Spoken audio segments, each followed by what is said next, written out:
Bueno, esta es ya la cuarta y última tutoría virtual de compras y abastecimiento. La idea de esta tutoría pues es hacer una revisión de estos capítulos que están aquí, 5, 11, 14, 16 y 17 del texto, así como de la guía de estudio.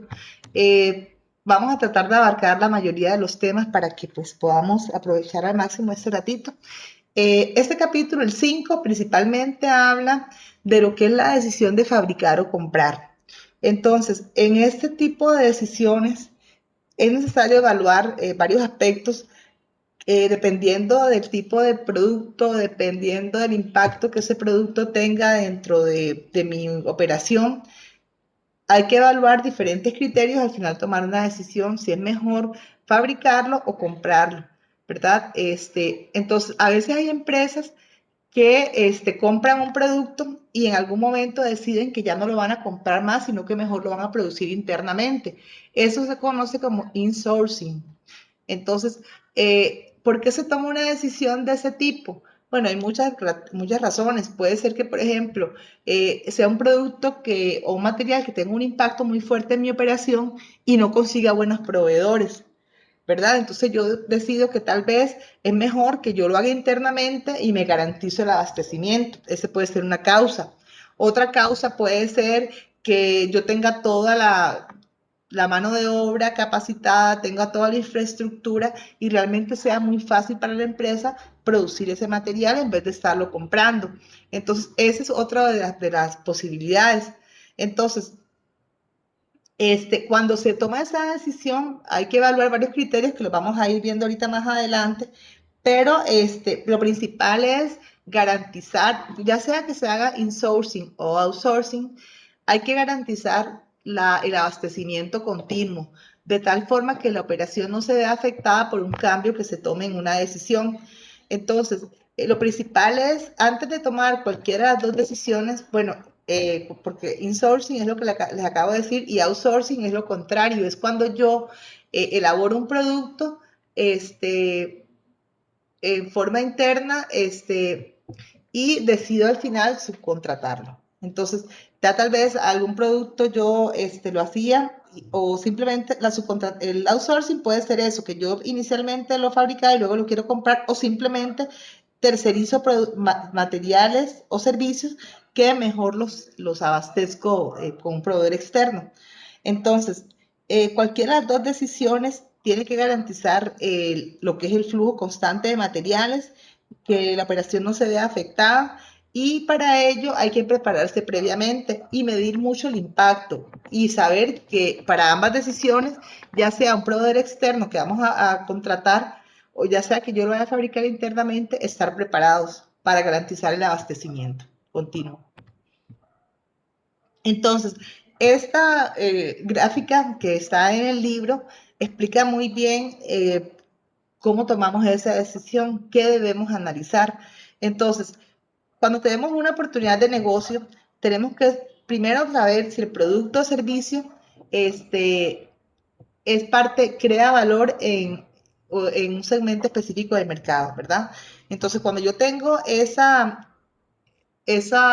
análisis, perdón, tomo la decisión que voy a hacer, lo fabrico o lo compro. Entonces, yo puedo tomar varias decisiones. Una es que yo piense fabricar al 100%.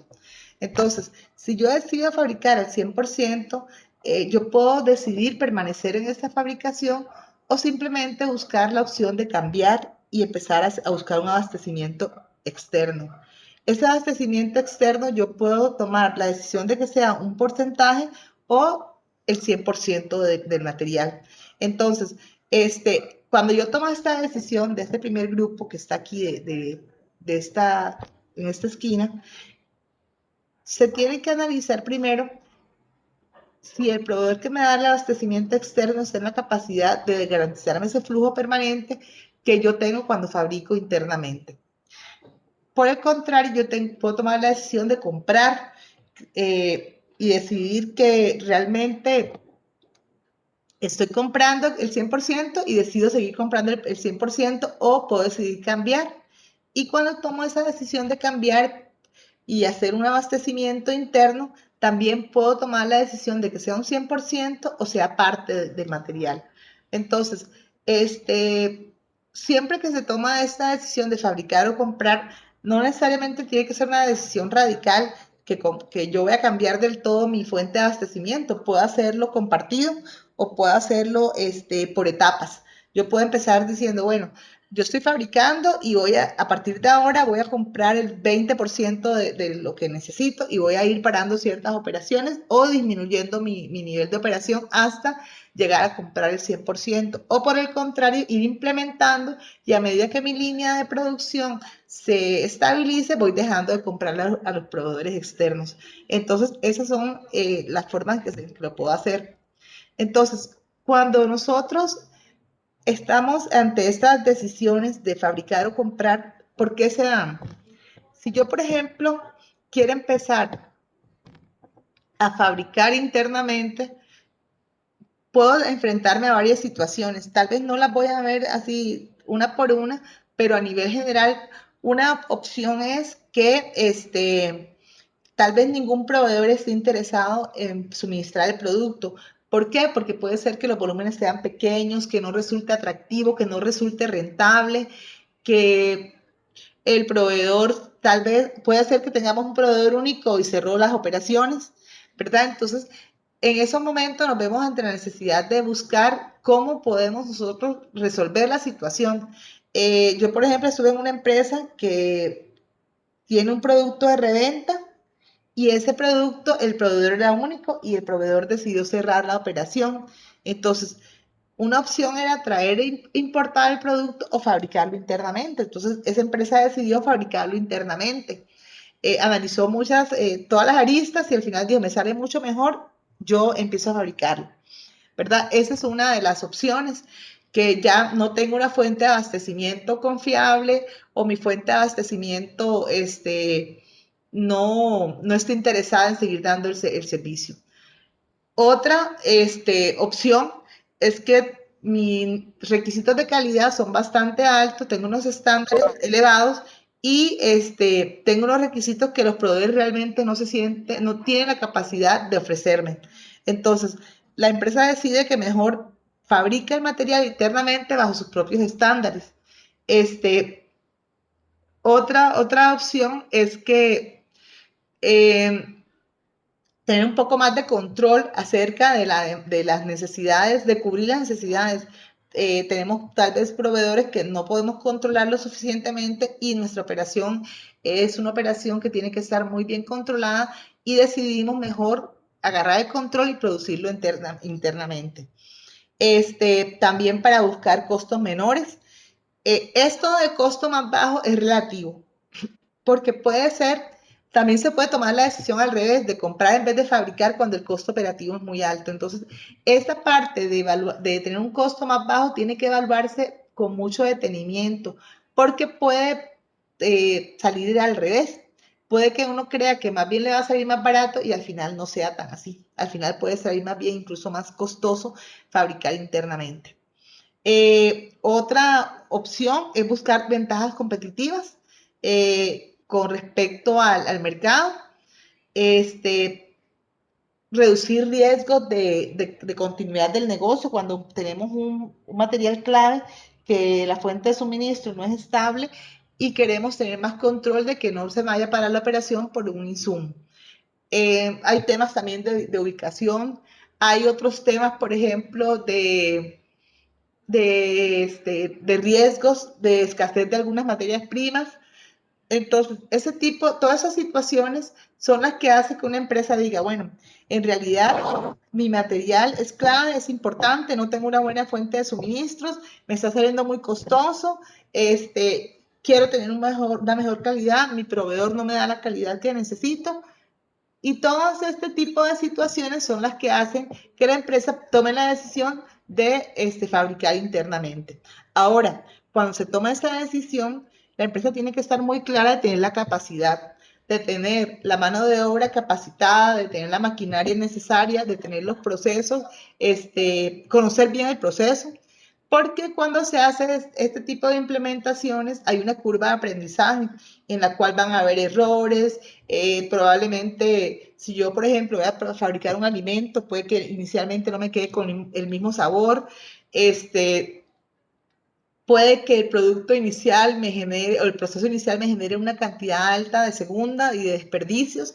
Entonces, todo este tipo de situaciones hay que preverlas porque más bien en las primeras etapas es posible que los niveles de producción no sean los requeridos, entonces me puede más bien afectar y tener desabastecimiento. Entonces es importante cuando se hacen estas implementaciones tomar en cuenta todos esos riesgos y sobre todo tomar las acciones necesarias para que esos riesgos pues se minimicen. Entonces ahí uno dice, bueno, como voy a empezar a producir yo, mejor un porcentaje lo compro, mejor levanto mis existencias de seguridad, etcétera. O sea, buscamos mecanismos para que esto impacte de la menor manera.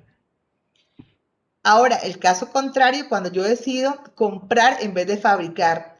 Esa decisión se da cuando una empresa ya tiene un proceso productivo, este, se abastece a sí misma, se autoabastece y en algún momento decide que no le resulta rentable, que ven que la operación sale muy costosa, que tal vez le saldría mucho más barato a comprarlo. Sobre todo que ahora hay muchos proveedores en otros países que tienen mano de obra más barata y procesos menos costosos y probablemente los costos finales sean menores. Entonces, esta decisión muchas veces se toma basada en temas de costos. A veces puede ser que la organización, aunque tenga su proceso establecido, no tiene los conocimientos técnicos, los conocimientos necesarios para sacar el producto en la calidad requerida. Eh, También puede darse que el nivel de producción requerida exceda mi capacidad. Entonces, a pesar de que yo produzca, voy a necesitar comprar externamente porque no voy a alcanzar a cubrir la necesidad o las demandas que tengo internamente. También reducir el riesgo. Des en cuenta que reducir el riesgo está en las dos partes.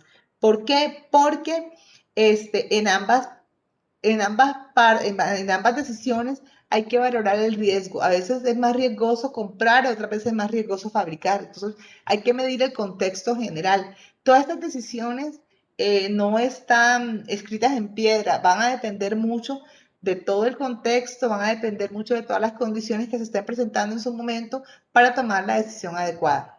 Eh, Otro punto importante es que muchas veces cuando se compra se sabe cuál es el costo, porque ya tenemos un precio de venta del proveedor y los costos asociados con lo que es la compra. En cambio, cuando yo fabrico, ese costo es más difícil de controlar.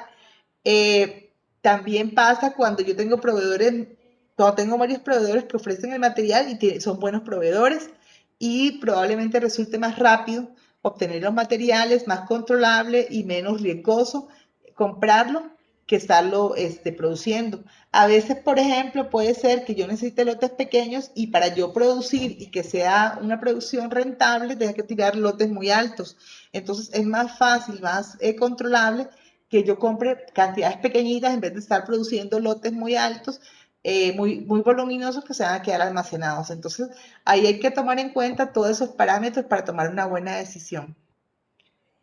Otro aspecto importante son las subcontrataciones. Las subcontrataciones se dan, por ejemplo, cuando yo voy a hacer un proyecto, puede ser construcción, por ejemplo, y yo subcontrato a alguien que me haga la parte de la instalación del techo, por ejemplo. Esa persona tiene esa parte del proyecto. Entonces, cuando se hacen las subcontrataciones de algún producto o servicios, principalmente productos de servicios, siempre es importante que estos tengan unas órdenes de compra muy específicas para que se detalle exactamente las condiciones que se requieren, las condiciones de entrega requeridas, las características del producto y garantías y demás. Entonces siempre es importante que se haga un documento formal con toda esta información. A veces cuando se hacen órdenes de trabajo no son tan fáciles de definir y los periodos de tiempo pueden ser altos y los costos elevados. En las subcontrataciones siempre es importante tener parámetros para medir cómo se está comportando el desempeño, si estamos logrando lo que requerimos y finalmente establecer cómo se va a medir el resultado final, cuál va a ser mi parámetro para yo saber si estoy obteniendo lo que quiero. Controlar los costos y elegir el contrato adecuado dependiendo del tipo de negociación. Esto en cuanto a subcontrataciones. También, a veces se busca, cuando se busca el abastecimiento interno, es decir, producir nosotros mismos y autoabastecernos, muchas veces es porque la fuente de suministro que teníamos ya desapareció o no está siendo confiable o aumentó los precios de una forma muy fuerte. Ya no hay materia prima suficiente, hay desabastecimiento. Y también cuando el suministro es muy sensible, mi operación es muy sensible a ese suministro y hay amenazas de continuidad que me puede afectar mi operación. Cuando yo busco el abastecimiento externo, que es lo que hablábamos ahorita de comprar en vez de fabricar, esto lo podemos hacer igual que en la anterior, parcial o total. Hablábamos ahorita que muchas veces es porque no me da la capacidad para cubrir todas las necesidades. A veces es porque también ocupamos tener mayor libertad del transporte. Queremos enfocarnos en las actividades que más nos van alineadas con el core business de la empresa o la razón de ser del negocio. Es decir, van alineadas con el negocio principal de la empresa. Perdón el anglicismo, pero es básicamente como el negocio central. Es cuando las empresas no quieren desenfocarse y dicen, mejor esto, lo compro para no desenfocarme. Otra razón es cuando quiero hacer reducciones de inventario y quiero hacer mejoras en mis programas de cómputo. Entonces, cuando nosotros tomamos este tipo de decisiones, hay algunos riesgos, como les decía ahora, la palabra riesgo la hemos mencionado varias veces porque cualquiera de estas decisiones, lo primero que se tiene que medir es el riesgo al que vamos a exponernos. Porque si, por ejemplo, yo decido comprar en vez de fabricar y el proveedor resulta ser un proveedor incumplido, yo voy a afectar el proceso.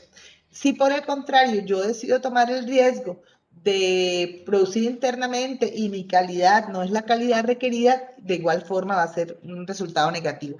Entonces, cuando se toman decisiones de este tipo, por ejemplo, la de subcontratar un proceso o un servicio, una de las preocupaciones más grandes es la pérdida de control, porque vamos a depender de un externo.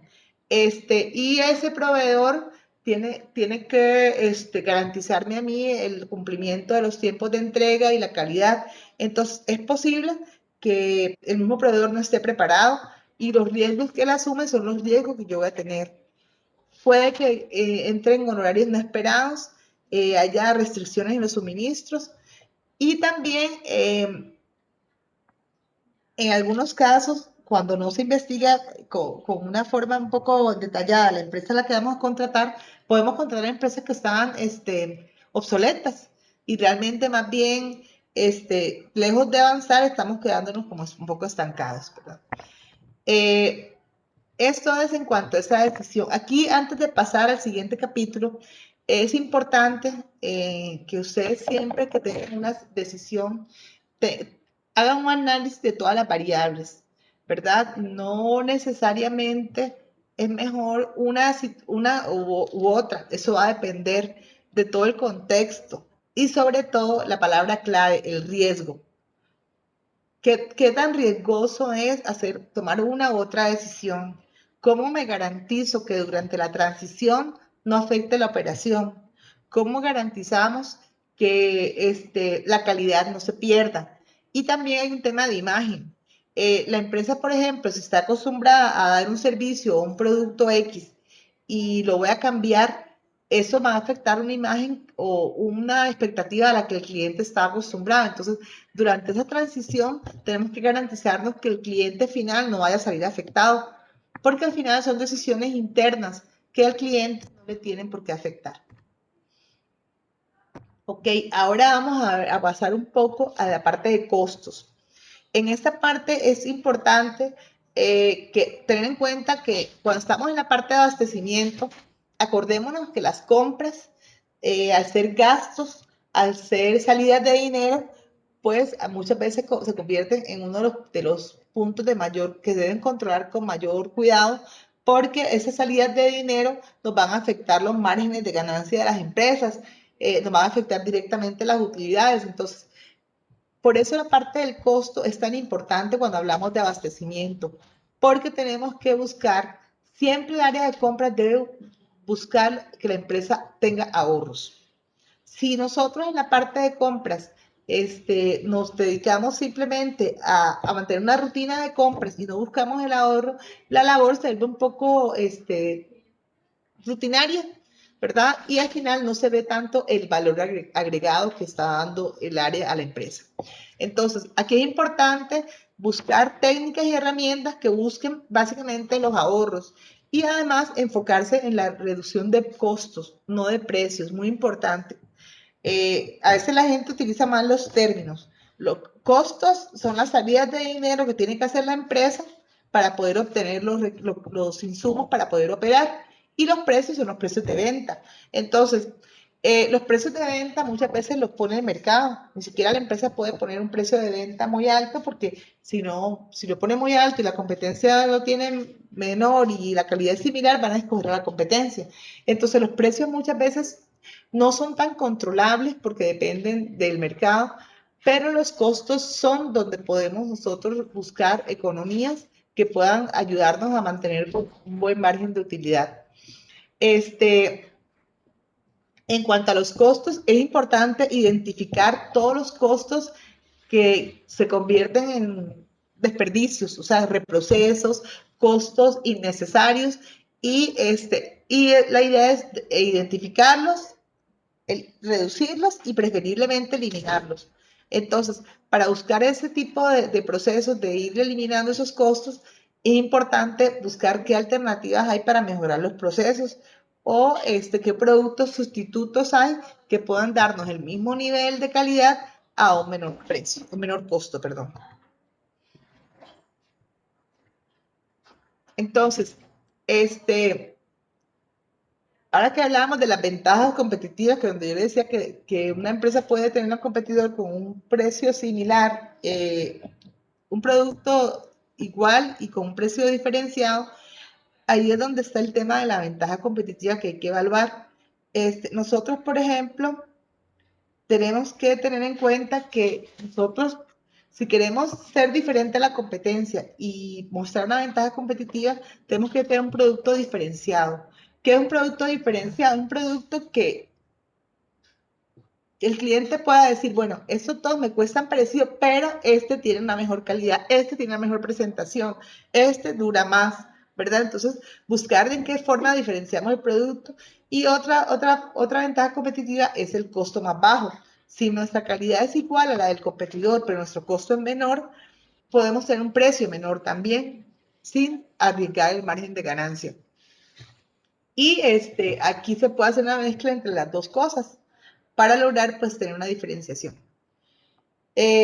Aquí en esta parte es importante que hagamos un análisis ABC, que en este caso no lo confundan con la clasificación ABC de productos.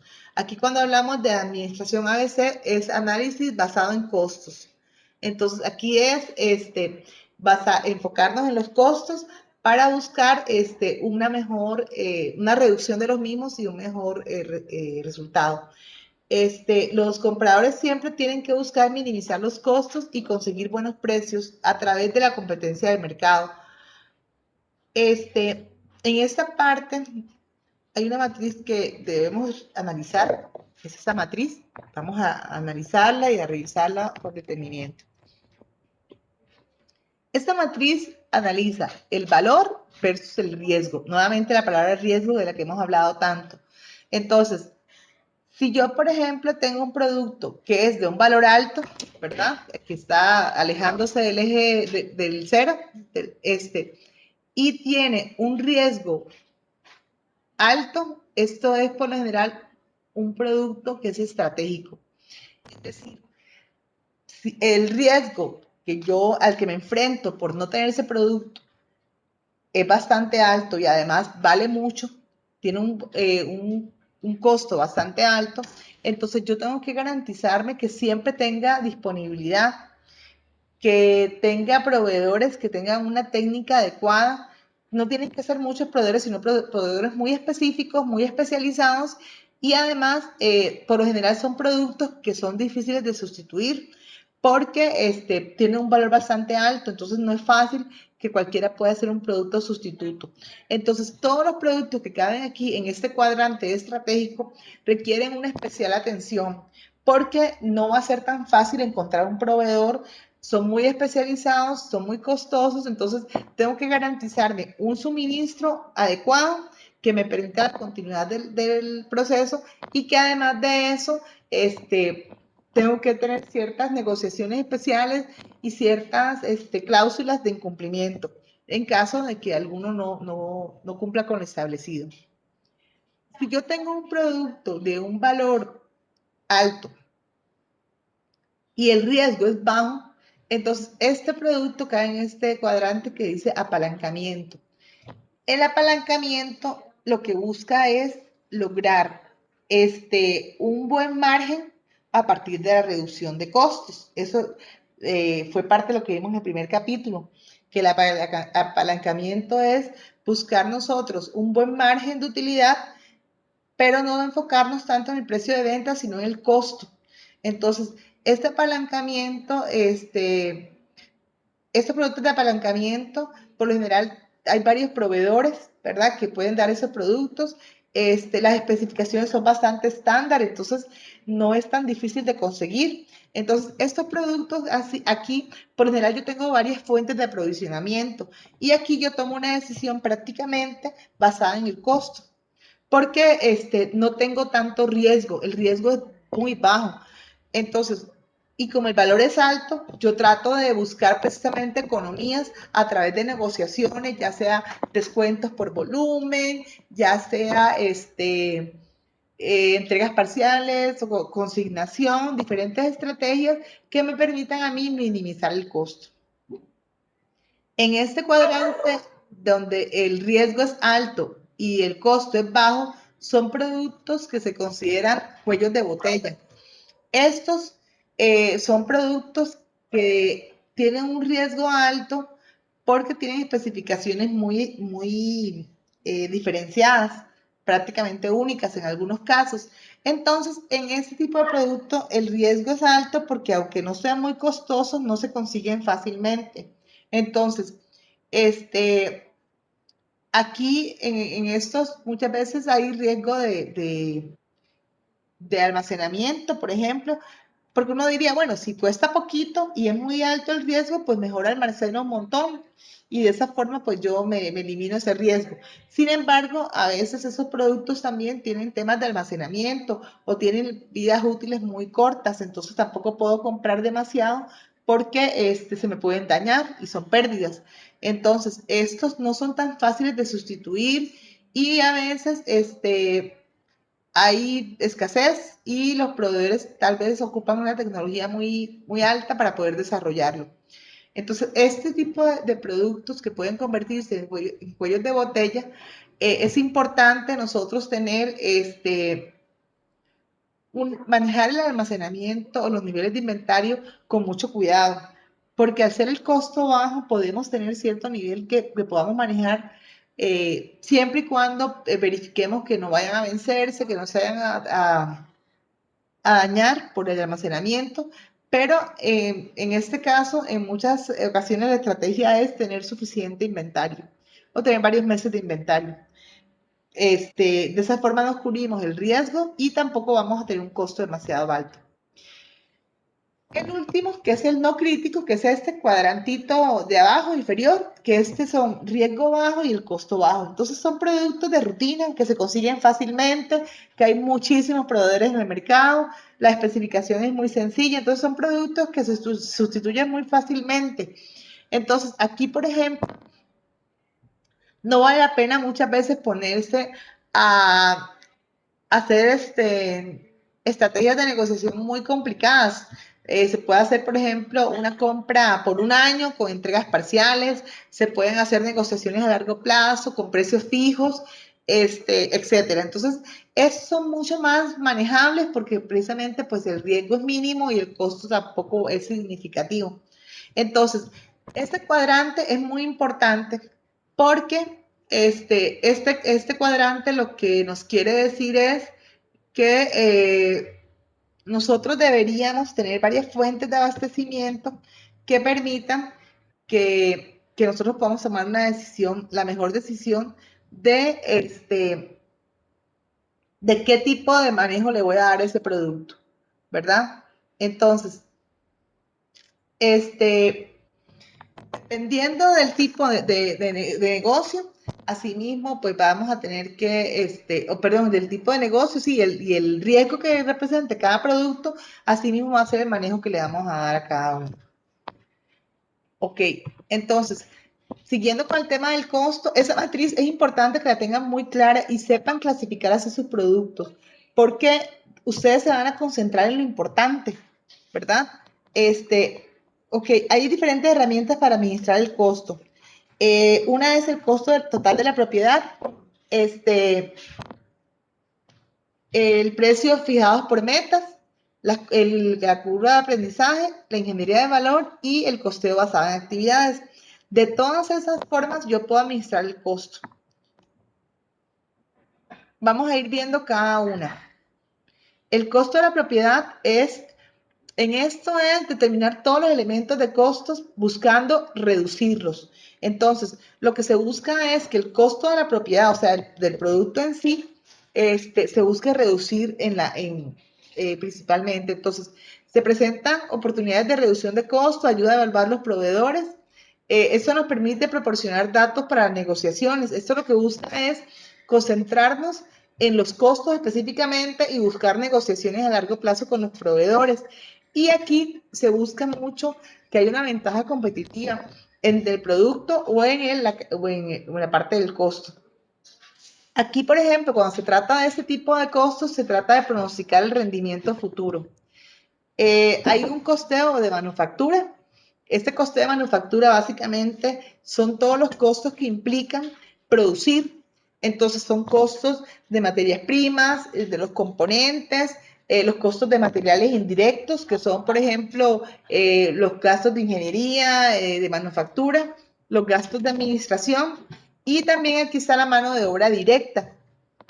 También hay costos adicionales como el transporte. Entonces, todos estos costos son en los que yo incurro para poder producir.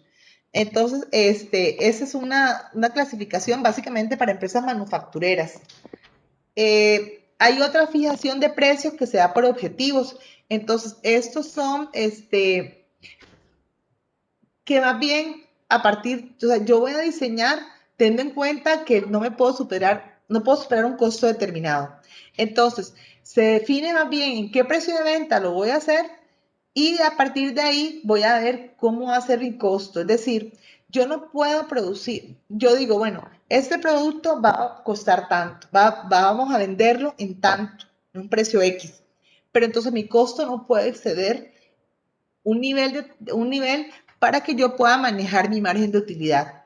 Entonces, esto lo que busca es reducir costos desde el diseño del producto, porque entonces yo busco materiales que me resulten más livianos, más económicos, busco un diseño fácil de reducir costos, ¿verdad? Busco minimizar los costos en cada etapa del diseño.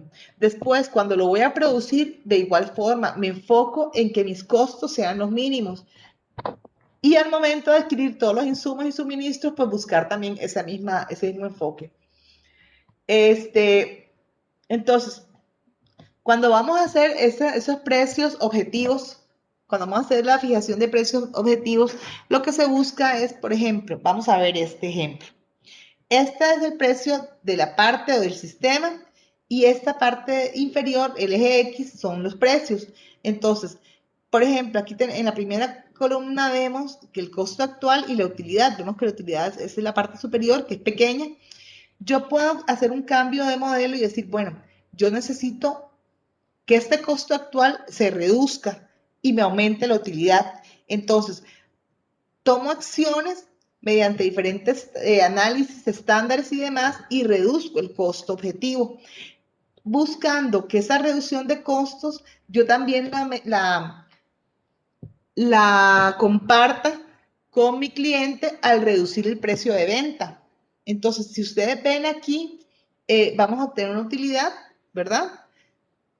Es superior a la anterior, pero digamos, yo no hago la utilidad al mismo nivel de la anterior, o sea, no quedo al mismo nivel, porque yo podría decir, bueno, voy a mantener el mismo precio de venta, obtengo una utilidad mucho mayor, pero esto no me va a impactar a mi cliente. Entonces la idea es yo mejorar mi utilidad, pero también darle un mejor precio al cliente final. Entonces de esta forma ustedes ven la reducción de costos me da una mejor utilidad, pero también yo mejoro el precio de venta. Entonces, este precio futuro, vean que aquí está la fórmula, menos el precio futuro menos la utilidad deseada es el costo objetivo. Es decir, yo digo, bueno, este es el precio que así está el mercado y yo quiero ser competitivo, pero tengo que tener una utilidad X para que mi negocio sea rentable. Entonces, mi costo tengo que reducirlo en tanto. Eso es como ir al revés. O sea, yo defino mi meta, hacia dónde quiero ir y ahora sí, cómo lo voy a lograr a partir de la reducción de costos. Y hay un análisis ABC que lo que hace es los costos de los componentes comprados se hacen a partir de la reducción de los costos internos. Entonces, aquí tenemos costos internos y aquí están las partes de componentes que hacen parte del costo final. Entonces, cuando tomamos la decisión, de hacer un cambio de estrategia, tenemos que saber que cualquier cambio que hagamos tiene que tener una curva de aprendizaje. Esta curva de aprendizaje se adquiere a partir de la experiencia y muchas veces las empresas cuando toman esas decisiones tienen que saber que tienen que pasar por esa curva de aprendizaje, que muchas veces no la, no la miden bien cuánto puede ser y durante ese proceso se van a ver atrasos en todos los procesos. Entonces, aquí hay que medir también la motivación de la mano de obra, buscar los materiales, ver qué tan fácil es encontrar los materiales, tengo que analizarlos, ver la calidad, buscar el proveedor, tengo que medir los tiempos de operación, los desperdicios, tener la mano de obra adecuada, que ese proceso de tener la mano de obra adecuada no es tan fácil. Hay una curva de aprendizaje, hay personas que van a permanecer, van a aprender, y hay personas que van a aprender en la empresa y se van a ir. Esa rotación implica pérdida de talento humano. Entonces, durante ese proceso es importante también hacer un análisis de lo que es la ingeniería de valor, que básicamente lo que busca es un enfoque para buscar una calidad que satisfaga las necesidades del cliente, pero enfocándose en reducir los costos innecesarios. Entonces, el valor va en función del costo. Entonces, el valor es igual a la función entre el costo. Entonces, lo que busca esa ingeniería de valor es un proceso en el que yo voy a ir etapa por etapa revisando dónde tengo actividades innecesarias, dónde tengo costos innecesarios y cómo puedo rediseñar mis productos, rediseñar mis procesos para eliminar todos esos desperdicios que hay a lo largo de todos los procesos. Y al final, ese análisis de valor me trae muchas veces un rediseño del producto o servicio. Entonces yo voy a quitar todo eso que me genera desperdicio, que me genera un reproceso y voy a modificarlo de tal forma que yo logre primero una diferenciación, segundo una reducción de costos y pues tercero una ventaja competitiva a partir de el análisis de valor. Esta ingeniería de valor es un proceso que, a ver, ustedes tal vez dicen, bueno, pero ¿qué tiene que ver eso con abastecimiento? Pues tiene que ver mucho, porque en realidad como les decía antes, el abastecimiento ya no es el que cotiza y compra. El abastecimiento lleva ya un concepto más estratégico. Entonces, al verlo de una forma estratégica, se busca que a partir del diseño de nuestros productos haya un grupo interdisciplinario que aporte y que busque finalmente reducir todo lo que nos produce desperdicios, ¿verdad? Entonces, al final, no necesariamente si ven ustedes cómo cambia el chip, ¿verdad? No necesariamente va a ser que la economía va a ser conseguir mejores precios, no, la economía va a ser ver qué elimino, qué dejo de hacer que me esté incurriendo en costos innecesarios. Entonces, cambia un poco la visión. Otra parte, otro tipo de costeo es el costeo basado en actividades, que lo que busca es que los costos indirectos se conviertan en directos. Esto es, ¿qué significa eso? Es quitar todo lo que no añade valor. Entonces, todas las actividades que son directas son las que tienen un impacto, valga la redundancia, directo en el producto final.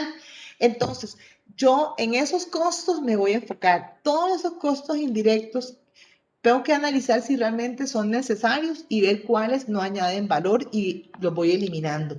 Entonces, también aquí se busca analizar un poco todo lo que me genera costos que tal vez no sean necesarios y quitar actividades que sean duplicadas, reprocesos o no añaden valor, ¿verdad? Entonces, ese tipo de costeo está muy enfocado en las actividades.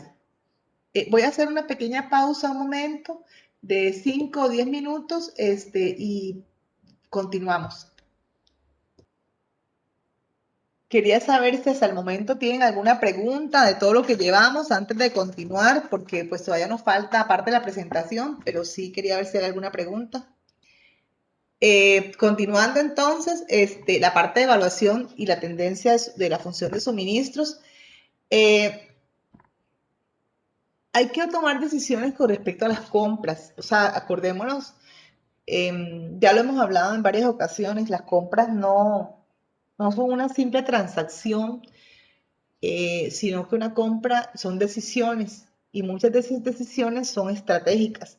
Entonces, es importante tomar decisiones efectivas y hacer compras realmente efectivas. Entonces, primero es a través de la estimación de la demanda, disponibilidad de materias primas, pronósticos, los costos de fabricación y los cambios tecnológicos. Son parte de las variables que tenemos que tomar en cuenta. Todo esto son lo que yo tengo que darle a mi proveedor. ¿Cuál es mi historia de pronóstico? ¿Cómo se ha comportado? ¿Cómo son los cambios que estoy teniendo dentro de la empresa? ¿Cuáles son mis necesidades? ¿Cuál es mi demanda futura? Y por el lado del proveedor, tiene que decirme cuáles son sus capacidades, tanto de producción, sus controles, cómo me va a garantizar la calidad y con base en esa información compartida se toman decisiones. Entonces, es importante que cuando se hace una investigación de suministros, se revise con el proveedor diferentes temas como la parte de calidad, la disponibilidad de materiales o capacidad de respuesta, y también es importante el compartir información. El flujo de datos es eso, es que yo le dé información a mi proveedor y a la vez reciba. Entonces, ese flujo de datos son entradas y salidas dentro de los procesos buscando obtener pues una mejor negociación y un mejor beneficio para ambas partes. Aquí, bueno, análisis de valor creo que lo hemos mencionado ya varias veces. Cuando hablamos de esto, básicamente es eliminar todo lo que no aporta valor, todo lo que realmente no me va a contribuir, lo elimino, ¿verdad? Y centrarnos en lo que añade valor. Entonces, aquí es importante que nosotros le especifiquemos muy claramente al proveedor qué esperamos de ese artículo, qué espero recibir versus el costo, ¿verdad? Y ahí es importante también un intercambio de información buscando mejorar los procesos y productos. Cuando se hace este tipo de análisis con los proveedores, es importante tener esa capacidad de negociar con ellos y ver, por ejemplo, cuáles son las condiciones, cuál es su capacidad financiera, si el proveedor tiene capacidad para tener continuidad, qué tan fácil es que logre un crecimiento, dónde están sus fuentes de abastecimiento, qué pasa si, por ejemplo, no me pueden entregar, pero tal vez tiene operaciones en un país cercano, ver cómo miden su calidad, qué tan estables son sus procesos, cómo está la imagen de ese proveedor en el mercado. y buscar también tener una interrelación de información, intercambio de información, que nos permita también conocerlo más a profundidad y saber cómo se estructura, ¿verdad? Y qué capacidad tiene ante un cambio que pueda surgir, qué capacidad tiene de respuesta. Cuando se utiliza, cuando se quiere evaluar a un proveedor, es importante que tengamos muy claro cómo vamos a medir ese desempeño de ese suministro. Este, es importante mantener un análisis de las tendencias y saber exactamente cuáles son los parámetros que se dan a evaluar. Entonces, es importante que tengamos medidas que puedan demostrar la efectividad del suministro y tener estándares de comparación para yo saber, bueno, ¿cómo voy a medir si el desempeño que estoy teniendo en adquirir los suministros necesarios es bueno o malo? Entonces, tengo que tener parámetros claros, tener forma de medir esos parámetros, tener forma de compararlos y saber si esos parámetros que tengo son los parámetros que son importantes para el usuario final. Entonces, bueno, ya con esto llegaríamos al final de la presentación y voy a abrir un espacio para preguntas, tanto de lo que es la presentación que acabamos de ver, como lo que tiene que ver temas referentes al curso.